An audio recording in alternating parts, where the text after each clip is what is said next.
ألف لام را تلك آيات الكتاب الحكيم. أكان للناس عجبا أن أوحينا إلى رجل منهم أن أنذر الناس وبشر الذين آمنوا أن لهم قدم صدق عند ربهم. قال الكافرون إن هذا لساحر مبين.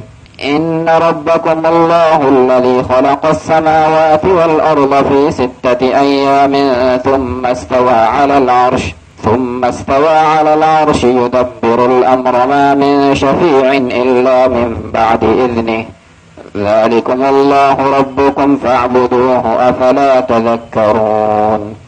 إليه مرجعكم جميعا وعد الله حقا إنه يبدأ الخلق ثم يعيده ليجزي الذين آمنوا وعملوا الصالحات بالقسط والذين كفروا لهم شراب من حميم وعذاب أليم بما كانوا يكفرون.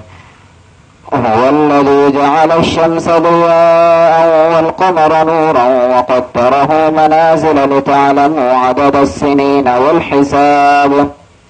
ما خلق الله ذلك إلا بالحق يفصل الآيات لقوم يعلمون. إن في اختلاف الليل والنهار وما خلق الله في السماوات والأرض لآيات لقوم يتقون. إن الذين لا يرجون لقاءنا ورضوا بالحياة الدنيا وطمأنوا بها والذين هم عن آياتنا غافلون أولئك مأواهم النار بما كانوا يكسبون.